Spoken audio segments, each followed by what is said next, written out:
Hey YouTube, welcome back to UniXTCG, and for today's video, we're going to be talking about the color balance, or more like imbalance, in Dragon Ball Super Fusion World. Now, we've kind of gotten to a point where, we're 6 sets, and we've kind of seen the ebb and flow of colors, and I think we're kind of at a point where a lot of people would like some sort of shakeup, whether it be printing new support, whether it be, the limiting or banning of certain cards. But I really want to talk about each color and where it's kind of landed by this time after the release of Rivals Clash. So I hope you guys enjoy this sort of content. Make sure you hit that like button if you do. Make sure you subscribe if you haven't already. And if you want to support me in deeper avenues, you can always go in the description and maybe check out my second channel, Universe X, for games. And then, even the Patreon $1 tier is just a way that you can support me, and it all adds up on this end. So yeah, let's hop into this content.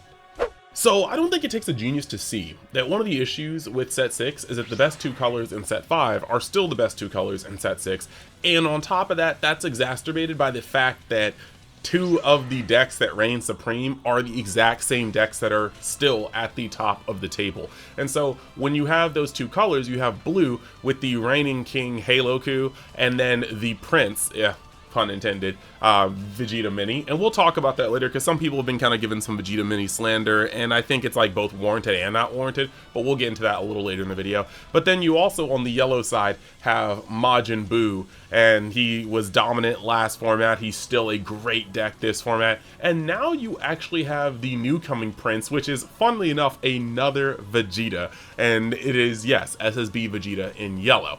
So we're going to go through this video. We're going to talk about every color. We're going to talk about the balance / imbalance, and then we're going to talk about what makes them good, and kind of just break down what we like to see going forward.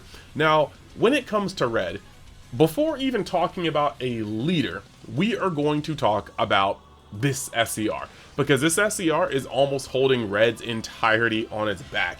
This card giving this SCR Goku, just giving the protection, little negate on it, the -20ing the whole board when it swings, its 40k body, its 6 cost, is really what's allowing red to stay in the game. If red can get to 6 energy and play this, they're at least surviving for one more turn. If red can play a second one and the first one isn't cleared, congratulations, you will likely have no board unless one of your cards contains the word barrier. And even then, if both of these go sideways into it, it may be lights out for that card or your hand. So realistically, what I'm trying to say is that it is kind of gross that red is hinging on this card. Like there's like one red deck that I think can get by without playing this card at like 3 to 4, and we'll get to that in a second. But red is at a point where I think that it's just too fair. And I know that sounds silly, but like red is at a power level that most other decks should be at.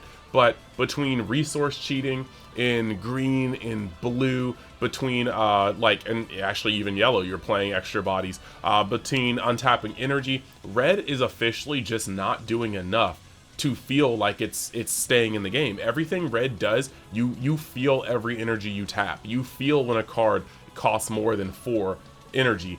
And when it comes to these other colors, there's just all this circumvening of the game's resource management to be able to come out with bigger and better plays. So yeah, but past this amazing card that pretty much just has red on its back, I'm also going to say, I did say before, this is on my watch list for power creep cards, and that is mainly because right now this card doesn't seem like a problem. I mean, you will feel its like ferocity if it gets chained on you 3 times. You'll be like, bro, this is stupid. But right now he's mainly held down by the fact that red is kind of subpar all around it. When red gets to a point where it gets a couple of good sets and red has a banger turn 2, 3, 4, 5, and then you get to this card as the cherry on top, this card will seem backbreaking when red actually has a good mid game to lead into it. But yeah, going into Jiren. Jiren used to be the big gatekeeper of the format. He is no longer anymore. That's taken by Broly BR, I believe now. But you have Jiren, and Jiren's one of those decks that where it's like between the massive card hand he can get, between the kind of like wall that he can build sometimes between his 4 cost SR as well as the 6 cost SCR we just talked about, Jiren can still hang in there. He's got a 25k base, which means that you generally have to put in extra like damage well, extra combo power on attacks you send into him. But Jiren is really sitting in this format because he is a 25k base, and on top of that, he has the ability to have a 4-drop that for a couple of colors is a little problematic to remove, that will net him extra cards. But yeah, the shaker up to this like kind of situation, I believe, is Super Saiyan Namaku. He got a brand new card that we'll talk about in a second, and realistically, this is the closest thing to hardline aggro that we've seen in this game so far, really. This guy is literally just playing out bodies and turning them sideways without a cost to, or without a care to anything else on the board. But once again, outside of the next card we're going to talk to, he's really just kind of playing fairly. He's playing a body, he's turning it sideways. He's boosting the body with his leader, and once awakened, he's turning that sideways too. The only cards that really push the envelope are Glorio, who's going to attack twice, and that's essentially cheating in a body, essentially. And then this next card that we just got in the set, this Shin Mini DA. Now this Shin Mini DA is a 3-cost 25k that's going to cheat a 2-cost DA onto the board, and playing 2 bodies for 3 is obviously going to be something that feels pretty good. It's also going to help the deck be an aggressive deck, and if you see 2 of these Shins, you're likely going to push your opponent to a point where it's stabilize or die. It's not like fight back the aggro. It is literally, I am either going to somehow remove the board and hang on to my last 2 life or something like that, or I'm going to die in the next turn or so. And so that's actually a pretty cool space to be when you want to be aggro, but that's pretty much all Red's got going for it realistically right now. Any other Red deck, you are either being outpaced, or you run the risk of other decks getting around you just because of how they're built. Like UI Goku can throw hands against some of these go tall decks, but a lot of these decks are able to go wide and overwhelm it with just a little bit of know-how against playing the deck. Now we're going to talk about how Red is stumbling right now. We just got a Android 18 leader, and this leader is comically bad. Like, basically the whole archetype revolves around attacking battle cards, right? And the craziest part about that is there's not a lot of payoff for attacking these battle cards and then transitioning into attacking life. A lot of these guys are like, okay, when you attack a battle card, you get a cool effect. Alright, so what next? Well, congratulations, there is no next. And there's only a couple cards in the entire archetype that will reward you. Android 13 SR will swing at an entire board and then swing at your face last, after your board's been gone. The new promo from the Ultimate Battle will also attack. It'll get bigger, and it can it doesn't have to swing on a battle card for that boost, and it can swing on your face for a pretty sizable number. But the issue is, when you're swinging at battle cards at numbers that prevent your opponent from effectively comboing, that combo power is all in their hands. So you get rid of their battle cards very easily, and then you send these unboosted attacks for the most part at your opponent's face, and they're just like, well, all this combo power that I wasn't using for my battle cards is now able to be used here. Now, this is just a really, really weird design. It doesn't add anything to Red, and what's worse, it's not only playing everything out for its maximum cost until we get the Ultimate Battle card, but you are literally skipping a turn to play a field card unless you never want to be able to attack at any active mode battle cards. So Red just needs more. This is kind of this weird point where in Masters, Red was all about playing cheap, easy threats with double strike, and then your bigger bodies could even have triple strike. However, eventually they added in the power minusing because Red was not doing enough. And now we started out the game with some punchy threats, some power minusing, but I think that Red needs to undergo another evolution. They need another core identity trait, or they need to start cheating like every other color. Either way, this is not it. Red is too fair, and I think that if the rest of the game was being fair, that would be cool. But with Red being one of the only fair colors, I just think it's about time that Red has to go through a drastic evolution, or at this point, it's going to be the worst color in the game very, very, very soon. Now, moving over to green. Green is in a very, very strange place because I feel like green has a strong identity, but they constantly just keep changing what green does. Like, I used to have this like joke in Masters saying the G in green stands for gimmick. And so far, they have not failed to disappoint, because after the first couple sets, they've just been doing all these weird things with green. You don't charge past 6, okay? You got to get down to 2 life, okay? You don't charge past 4, okay? Like, meanwhile, sets 1, 2, and 3 all forward the strategy of charging well past 4, well past 6, well past 8. And so you've got this kind of weird thing. But when it comes to androids, tried and true, no ban list, so nothing was touched. I don't know what Bandai was thinking about that, but you have androids being able to go extremely tall, fairly wide, fairly aggro if the deck is tuned for it. The deck is actually very, very, very strong and versatile. However, you are at this point where androids has more holes in it than it ever did before. If androids gets paired up against Satan City, they have a pretty decent matchup if they're stall droids. The aggro variant can work too. You will be able to kind of push through what Satan City can do, especially when you're tech to kind of get over the little hump of going wide that Satan City can do. However, when you get put up against a deck like Buu, you will find out very quickly that they will strip your hand and then do the normal Buu things, and it's rough. Now in this set, you can get paired up against Vegeta SSB, and Vegeta SSB has a lot more defensive capability with a lot less of a chance of getting, you know, like stalled or advantaged out. And now you have the ability to really make a wide board that'll grind through the game instead of trying to push them down at some like ridiculous rate.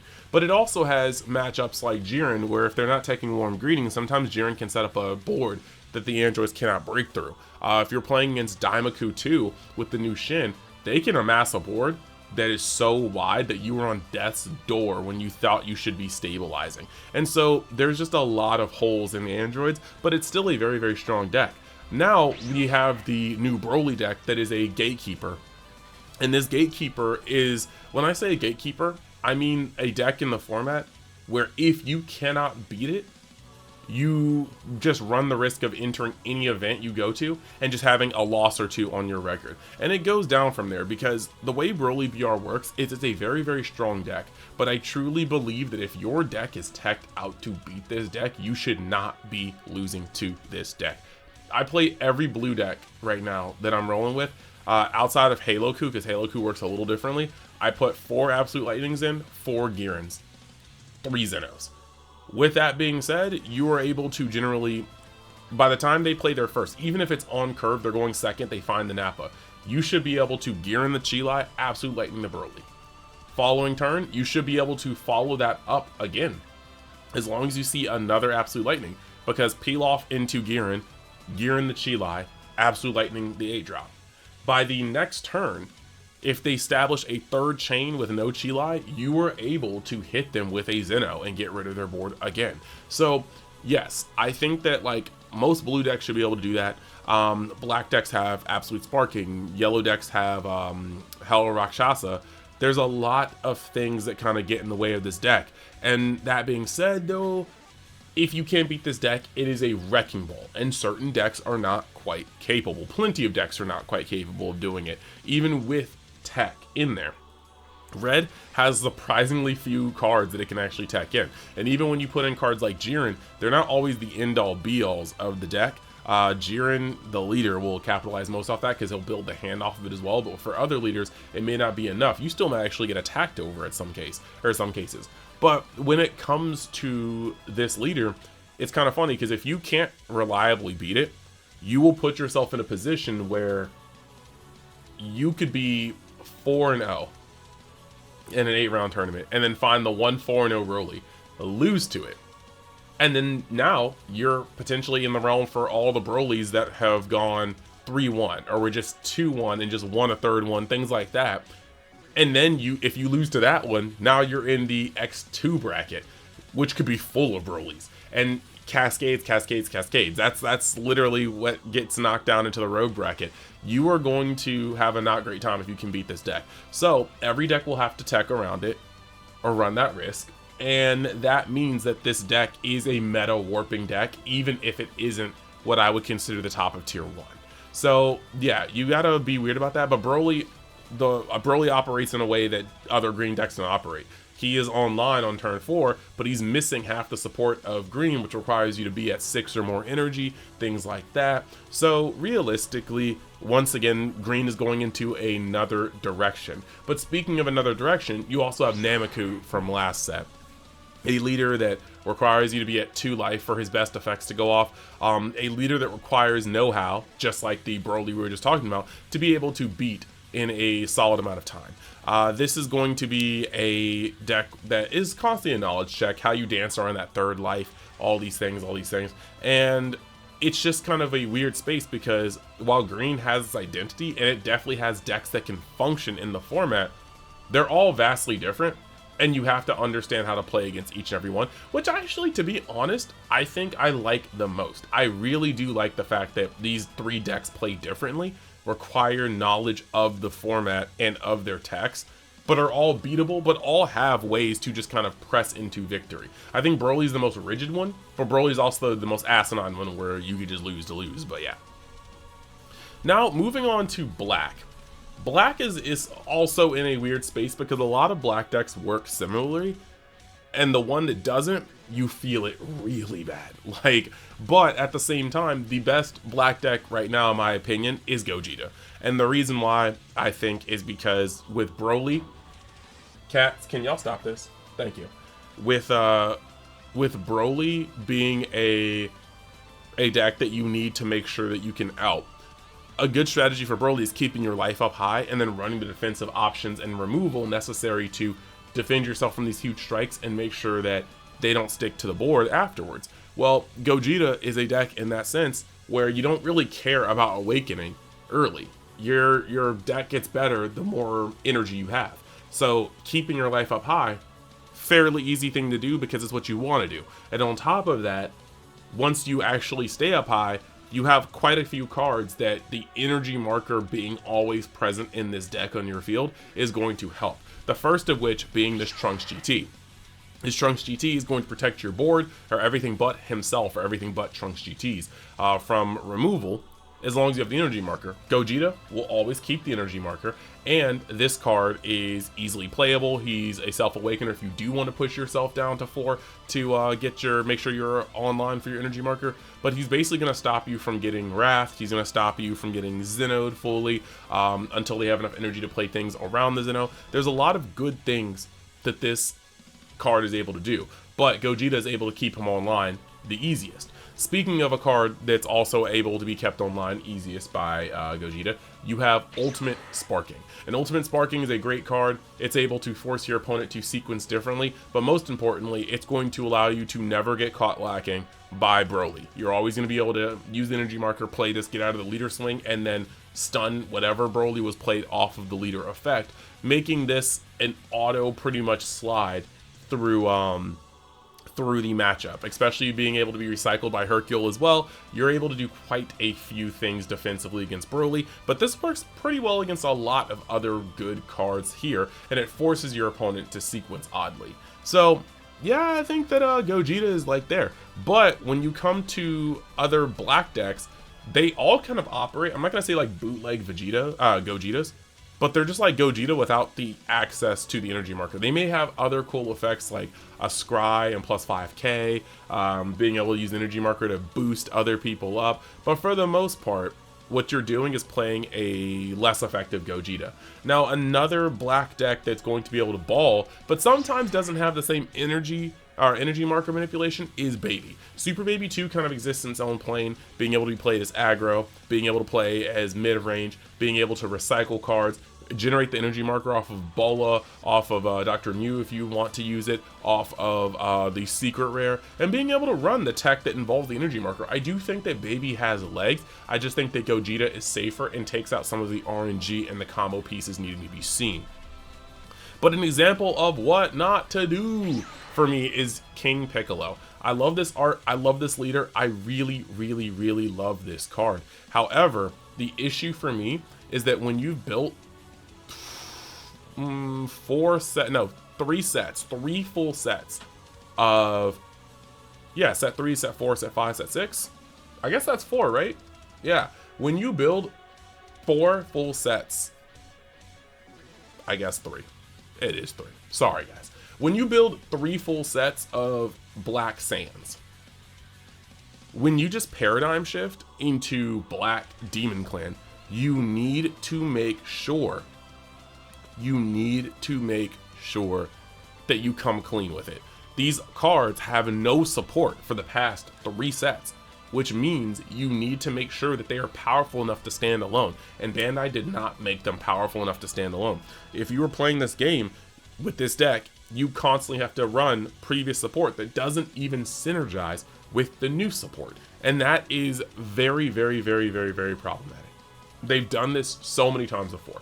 When they released Green Vegeta, everything before him said that you wanted to be at 6 or more energy to use. Green Vegeta tells you to stop charging at that. Like, it becomes, and not only stop charging at that, you're also getting rid of some of your energy at times. It's rough.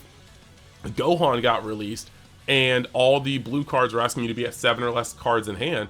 Gohan was asking you to be at like 10 to 15 cards in the drop. It did not make sense, and they keep doing this, and you would think they would learn. But Demon King Piccolo is not a good example. His cards needed to be 2 times as strong as they were. He's got really good bones, but his cards simply don't do enough, and I don't know what Black is trying to go for releasing a leader like this unless he gets supported super thick in the next couple sets. Now, one thing I do want to point out here, if King Piccolo says Demon Clan and not Namekian, because at this point in the story they didn't know what Namekians were, Goku in the DB saga should say Earthling and not Saiyan, because they didn't know what Saiyans were back then. That's just a personal gripe, but like that's just, yeah, Goku should straight up say Earthling in the DB saga. Now, going away from there, we're gonna talk about blue and yellow and why they work. You've got blue in the form of the King, Son Goku, Haloku. This guy is just really good. Archetype specific effect for the most part. I mean, he's got a really good generic effect, but it helps stack for the archetype. You build the deck with enough Satan City cards to blind flip in most cases, but it's going to be better once you're awakened and you can ensure that those effects go off. And then you've also got the Prince of Blue right now, and this is Vegeta Mini DA. He's just a removal on a stick. Most of his deck removes, takes down costs, and then you can just remove from there. Now, I've been seeing a bunch of people online being like, I don't understand why Mini Vegeta is such people are overestimating it. People are, and I'm not trying to make fun of anybody, but like, it's how I hear it. And it's only because those people are playing Super Saiyan Blue Vegeta. Almost every single time you hear somebody say, I don't respect this deck, ask them what they are playing, and it will likely be Super Saiyan Blue Vegeta. Why? Because Super Saiyan Blue Vegeta will be running 3 to 4 SCR Friezas. Maybe even teching some SR barrier Boos. Point being, you will be stacking your field with barrier cards. Barrier cards that cannot be interacted with by this deck. If you play any other color against this deck, you are never opening up your turn with a field past turn 4. The moment turn 4 hits, you are just losing your field every single time, every single turn, and being attacked at the same turn. And it wears down your hand because you have to keep playing cards to board, you're losing cards to combo, and you get grinded out. This deck is a buzzsaw to 90% of the game. But yellow can stick barrier cards on board. But other yellow decks will stick barrier cards on board and still have a chance of losing because you will stick barrier cards on board, but those cards can still be attacked into. A barrier Buu turned sideways still requires a super combo and change to combat a 5-drop Vegeta Mini that just drew 3 cards and remove whatever else is on your board without barrier. Whereas a Frieza also can be attacked on and final hoped, and then you have to still come out of your hand. The reason why SSB Vegeta in this particular case flies in the face of that is because SSB Vegeta untaps 2 energy, cheating resources, and then can use extra cards. You can't swing into bigger bodies against this deck because it's easy to bounce. You swing for 40 on a barrier Frieza SCR. Good number, they should be able to drop some for it. Psych, no, they tap 1, they play results of training, they draw 1, they're out of your attack, nothing changed. You just wasted an attack.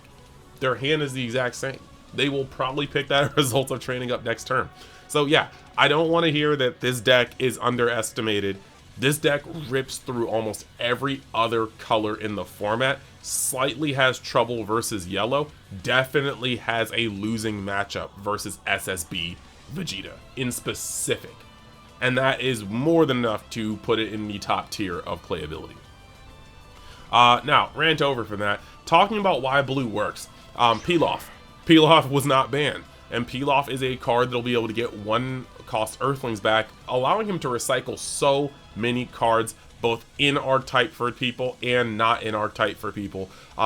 Getting cards back that search, getting cards back that draw, getting cards back that bottom deck. He has a lot of utility, and one of the things he goes hand in hand with is Final Hope Slash, a card that allows you to pay 1, give something 20k, and bounce something 2k or a 2 cost or less on either side of the board. It's, spoiler alert, hardly ever going to be your opponent's cards, although I have reduced people's like cards down and bounced them back to hand, especially when they're 0 cost.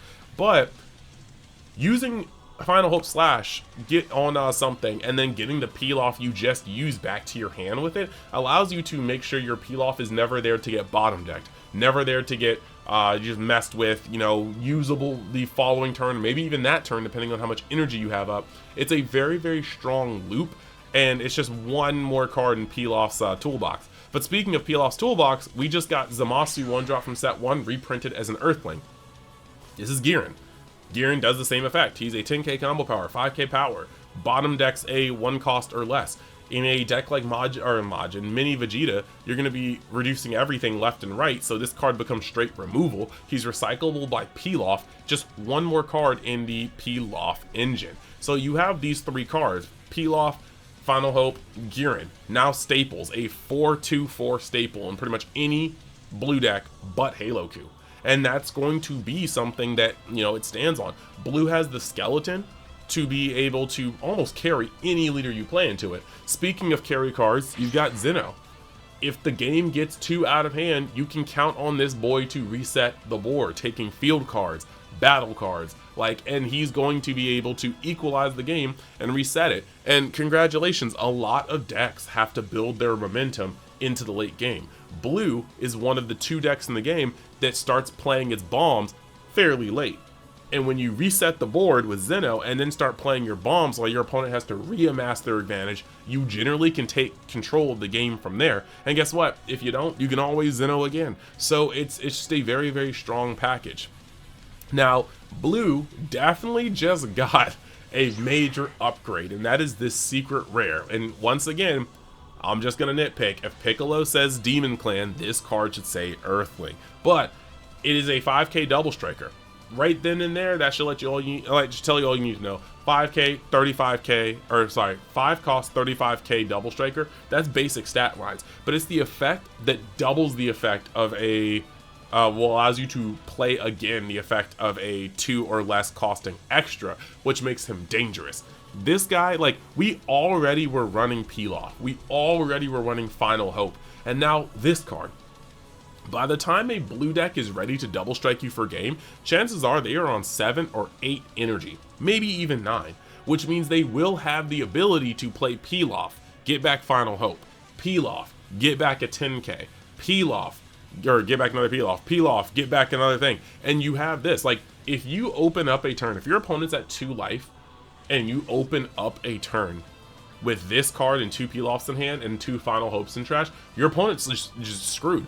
Just playing 1 Final Hope on this card will give this card a plus 40k bonus, making it a base 75k before you put your hand on it. 2 Final Hopes with this card being played and attacking is going to put this guy at a base 95. And what happens when you have a Final Hope in hand, a Final Hope in grave, and 8 energy, and you play this guy for 3, play a Pilaf to get back a 2nd Final Hope, and then you attack with this guy, combo the Pilaf, that's 45, Final Hope, that's 85, another Final Hope, that's 105, and you put your entire hand back on it. This guy consistently shotguns over 130k each time he does it, and he closes out games almost instantaneously. Before, you could not go to 1 against blue. Now, you cannot go to 2 against blue. And God help you if they play out this card, swing on you, drop a Final Hope and a 10k, knowing that all they have to do is survive next turn, and then they're going to do it again with more. power behind it. Like, sorry, like it's just a really strong card, and blue did not need it. But now you have this core forming, Peel Off, Final Hope Slash, Jiren, Zeno, Son Goku Childhood. A core that every blue deck but Halo Ku will run to almost the same exact ratios that will allow you to do quite a lot of removal, quite a lot of damage, quite a lot of resource looping, and it kind of gets insane from there. Now, if we were going to talk about fumbles, though, let's talk about Son Goku Childhood. I'm not going to say this is like a fumble on the same sense that Android 18 or King Piccolo were. However, this is kind of a weird point because, once again, he's forcing you to try to play in a different way. And again, when you try to play in a different way, you need to make the spice alluring. If you have to jump through extra hoops just to be as strong as a deck that can just do it by playing straightforward, why are you playing the extra hoops? Why are you trying to play extra routes with Son Goku Childhood when Halo Ku work playing straightforward? Well, sorry, Halo Ku has a lot of different routes and hoops, but when you pilot Halo Ku correctly, the ceiling is twice as high as most other decks. You have Vegeta Mini, who is straightforward, but does everything this deck wants to do, but better. And that's kind of the issue, I feel. Now, we have the manga set coming up soon, and we're probably going to get support later on, but this leader needs something else going for it. Personally, in Make Believe Land and Lava Land, I think the secret rare should have counted 5 World Tournament cards in your drop or more to be able to double the effect of the spells. We needed a reason to play Son Goku Childhood. If you don't even have to leader lock it, you just have to hard archetype lock it. If you said that when you play this card, if there are 6 or more cards in your trash, if there are 10 or more, well, 10 or more might be a little egregious. If there are 8 or more World Tournament cards in your trash, in your drop, this card gains its on a play effect. That would, for me, make it so that you'd have to look at Son Goku Childhood and go, is this the better blue deck? Is it better that I can be aggressive and then try to blow my opponent out with this massive double strike? Because it's essentially archetype locked. But no, they made it too generic, and now any guy can use it, and it's kind of overshadows his leader immediately. Now, going over to yellow, right? You have the Yellow King currently, and he might be dethroned soon, we gotta see. But you've got Majin Buu Evil, right? And it's crazy because Majin Buu Evil is in some ways better, I think, than Blue, like Super Saiyan Blue Vegeta. In fact, Majin Buu Evil pretty much has great mirror matches into yellow. He's probably the best yellow slaying deck in yellow. But he also has worse matchups against like decks like Vegeta Mini that will tear this deck apart and press on its hand. And so you kind of get your pluses and minuses for running it. But as I've stated before, when a deck is able to operate in too many spaces in the game at the same time, you really start coming to this like singularity point of the deck being too good, and that is what this deck is. Majin Buu was meant to be an aggressive deck. However, thanks to the SR that's now on screen, Majin Buu has the ability to play a very passive playstyle. You have your cantrip, you play your cantrip, your third turn, you play this, you activate his effect to pop a cantrip to draw a card, your opponent discards a card. If they cannot get rid of this card, your next turn might just be starting off by playing a cantrip, drawing a card, activating Majin Buu, ripping a card from them, drawing a card. And as I've stated before, every time you use this Majin Buu effect like that, every time your turn is draw for turn, draw for leader swing, play a cantrip, draw, use Majin Buu's effect, draw, you're seeing 4 cards per turn. You only have to do that 3 times in the game before you've seen almost every valid card that you would need to see. And if you keep doing that, you keep your opponent's hand at a crispy, nice, manageable level before you end up playing this 5-drop Buu. And this 5-drop Buu comes out, allowing you to play a 3-drop Evil Wizard or Majin, and then that 3-drop Majin can be this Kid Buu, and you get that coup de grace swing, where you swing on their leader with your leader. Like if they're at 3 life, you swing on their leader with your leader, take a card from their hand. Swing with this Buu, take a card from their hand, probably 2 or a super. Then you have the ability to pop something and untap this Buu. Swing again, and this time you know how much oomph you want to put on it based off of what's in their drop, what they've discarded, how many cards in hand.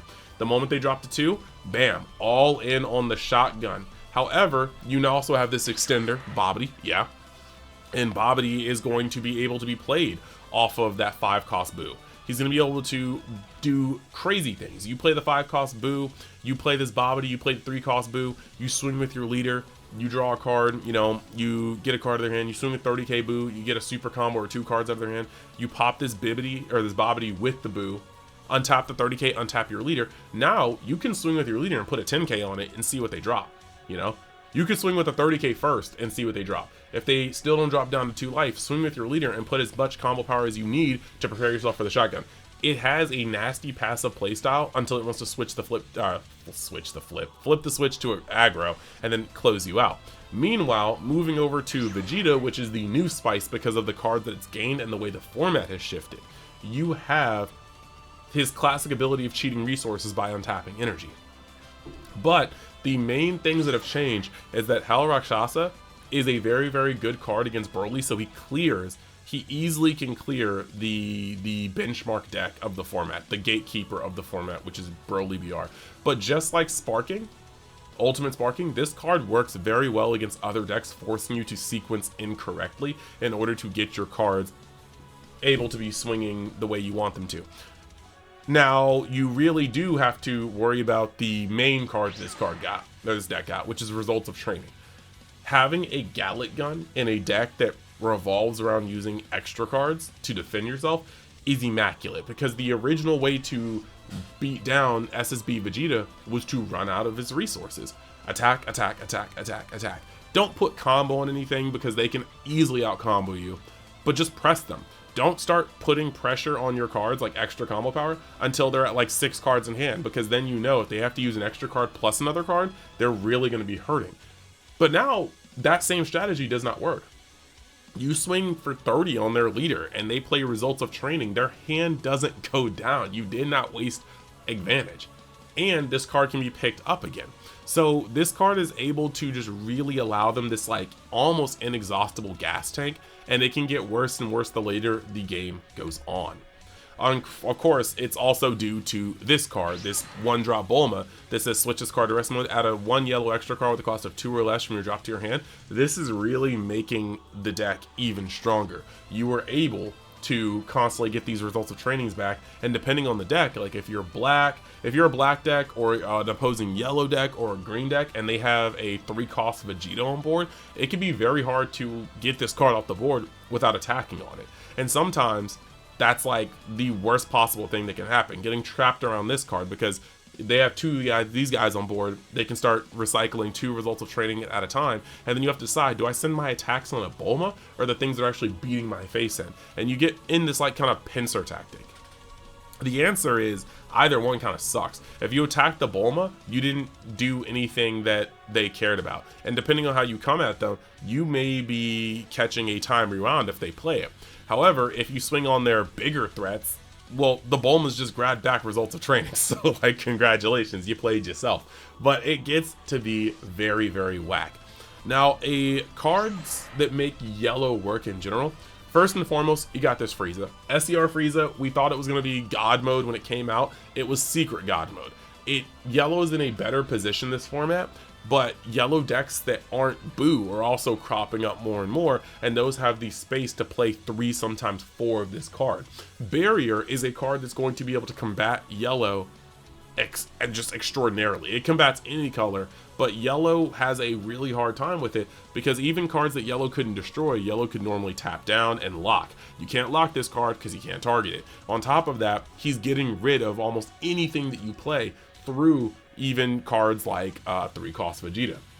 He's getting rid of quite a few cards over in black. He's getting rid of almost everything but your secret rare in red. He's getting rid of plenty of good targets in blue. This guy is just a monster. And in those blue and yellow matchups, the supreme colors of the format, he can't be removed by effects. So in most other decks, you can put pressure on him. He's a 30k body that's easy to pressure with your own 30k with a 10k on top of it. However, in Super Saiyan Blue Vegeta, with the results of training, you almost never want to swing on this guy, because how stupid are you gonna feel when you lose a card just for them to bounce it and draw and not lose any advantage?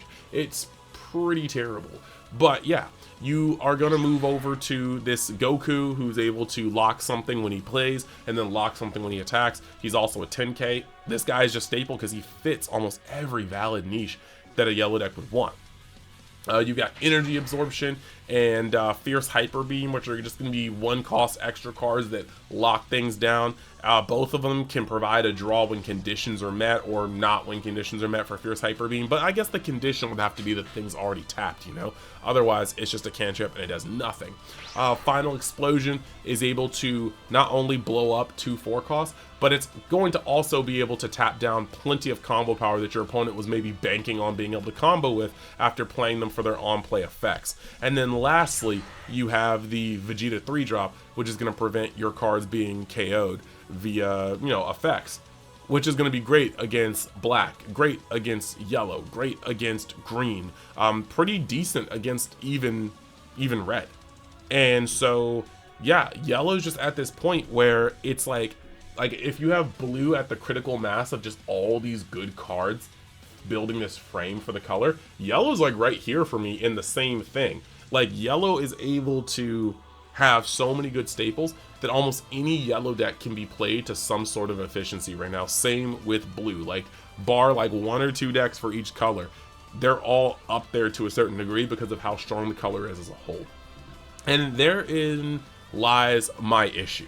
Yellow and blue have gotten this stacking efficiency every set pretty much. Even this, like, I think blue's only had 1 stumble set and it was 4 when they released Gohan. That's realistically it. Yellow has never been, like, until set 4 or 5, yellow has never been like the best color. Like, Frieza was close. Frieza was a very strong deck, but like, yellow has always received support. I think 3 might have been the lowest point that yellow has ever been, if I'm not mistaken, like in terms of what they got from the set. So their stumble set, I would say, is set 3, but they've been getting gas support since then, and it's not really slowing down. So I'm just kind of like sitting here like, bro, like, I guess this set kind of did slow down, didn't it? But if you count results of training, nah. So yeah, you have these things that have been setting up and just not slowing down. Red has gotten solid cards almost every set, but it's in this frame of fairness. Green keeps changing up what it's trying to do every single set, and black has not been getting enough. Black is almost in the set of, like, in the same frame as red. It's getting good cards, but they're all fairly fair cards with good outs, easy to play outs to them. And I think this is kind of the problem. We need to see, like, some bans. And I know lots of people are saying that bans shouldn't be part of the game, that limits shouldn't be part of the game, but let me explain this to you. If Bandai looked at this video today, and went, oh, everything UniX is saying is correct, we need to change this, changes would not be in the game for another 2 sets. 2 to 3 sets, just because of how the cycle works. Like, nothing in the manga set could be fixed with a video like this. Nothing in set 7 would have effects that are based off of this video. It would have to be set 8 at the earliest. And with that being the case, if they did not think anything was wrong or up with their game and they were going to print in the same ways, how would you feel if yellow and blue were still the best colors in the game for 3 more sets? You wouldn't like it. That's why ban list needs to happen. That's why limits and bans need to happen. There are cards that we've already talked about that already need to be touched. We honestly, I think 30 drop 30k Buu needs to be banned. The SR Buu, I would like to see a semi-limit on it, you know? Androids aren't really being the most exploitable right now, and while I would like to see the 4 cost be at 2 or 1, it honestly, there's enough things in the format right now that kind of hurt it. Black can stay where it is, red can stay where it is, because those decks need help. Blue, Peel Off probably needs to go. You got some people saying Peel Off ban hurts every other blue deck and doesn't hurt Satan City. First off, Peel Off does hurt Satan City, but Final Hope probably needs to go too. at this point. Final Hope and Pilaf probably need to get hit. Final Hope can probably go down to 1, but like Pilaf needs to go. And yes, while every blue deck gets hit, blue is at a critical mass point where they have enough blue cards to where you can get rid of Pilaf and the deck is still going to be playable. It's just not going to be as busted. And that's my PSA. That is literally my PSA. I do think that these things need to change in order for the game to get out of this weird point where you feel like you're just seeing the same 2 colors over and over and over again. So yeah, that pretty much is going to be the end of this video. Let me know what you guys think about the balance of this game and what you would like to see to help change it up, because I really do think that at this point we need a shakeup. Dragon Ball has always kind of been one of the lower like populated games of Bandai's thing, and I think that while we have excellent like bones when it comes to the state of the game, I think that we need to capitalize on that. Like, if they keep letting it flounder, the reputation is only going to fall further and further, when I think we really do have a great IP and game that we can build upon. So let me know what you guys think. Let me know how you feel in the comments. And at the end of the video, as per usual, I'm going to ask you guys to like the video if you like this long form content, subscribe if you haven't already, and then on top of that, I want to give a special shout out to the Patreon members, because you guys really help support me and you guys give me like the little extra oomph to this channel. Shout outs to Braxton1224 for joining the Galactic Patrol. I know you said, like, you know, it's just chilling, good to support, but I appreciate that too. I want to give you a special shout out. And then my Realm of Xers, my top tiers, my Big Daddy Flapjacks, BRRs, Brother Bears, Bryce R's, Christopher V's, Dallas S's. Thank you guys for being the tippity top of my Patreon tiers. I appreciate all the love and support for everybody in the Universe RXtocrats, as well as the Galactic Patrol tiers. I appreciate everybody on the Denizens of Universe X. Thank you guys. Thank you so much. And I will see you guys in the next video, which may come sooner than you think, because there is a live stream coming out for the Gundam card game. And I will be covering that, yeah, when it comes out, which is very soon. And I have nothing else to say. So, goodbye.